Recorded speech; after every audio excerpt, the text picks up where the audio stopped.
ধন্যবাদ মাননীয় মডারেটর আজকে এই বিতর্ক প্রতিযোগিতায় আমাকে বক্তব্য প্রদান করার সুযোগ করে দেওয়ার জন্য।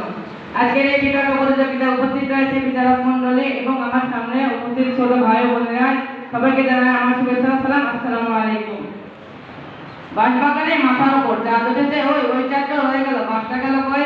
বাসগুলো তো রাজশাহীতে মেডিকেল কলেজে রোডের বদলে বাসগুলো দেওয়া হয়েছে। মাননীয় মডারেটর, তাদের মধ্যে যদি একটু মূল্যবোধ দেখতেন তাহলে এই কাজটি কখনো করতে পারতো না। নিজের বিরুদ্ধে যে কোনো কাজকে বলা হয় দুর্নীতি, আর মূল্যবোধ হচ্ছে এমন একটি চেতনা যা মানুষকে ন্যায় অন্যায়কে যুক্ত। তাহলে আমাদের দুর্নীতির রাষ্ট্রিক পরিস্থিতি থাকুক না কেন, সেই দেশের জন্য মঙ্গল কামনা হবে। মাননীয় মডারেটর, লক্ষ্য করে দেখুন যে আমাদের দেশের প্রতিটা আনাচে কানাচে ধর্ষণের কথা শোনা যাচ্ছে।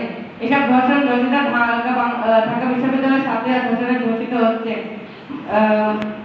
এইসব ধর্ষণে কেন হচ্ছে? মাননীয় মডারেটর, মূল্যবোধ দেশের অভাবে ধর্ষণ হচ্ছে। মাননীয় মডারেটর, আমি মনে করি যে মডারেটর, দুর্নীতি হচ্ছে এমন একটি সামাজিক ব্যাধি, এর উপর যা আমাদের সমাজের প্রশাসন এবং প্রতিটা ক্ষেত্রে এর উপর যা আমাদের গুরুত্বপূর্ণ বিতর্কে আমার দলের বন্ধুপক্ষ হিসেবে বক্তব্য রাখছি। আজকের আলোচ্য বিষয় নৈতিক মূল্যবোধ ও দেশপ্রেমের অভাবে দুর্নীতির বিস্তার ঘটে। আমি আমার দল আমার যুক্তিসম্মত কারণে বিতর্কের বিপক্ষে অবস্থান করছি। তাহলে আসুন আর সময় নষ্ট না করে যুক্তি দ্বারা আজকের বিষয়টি বিশ্লেষণ করি।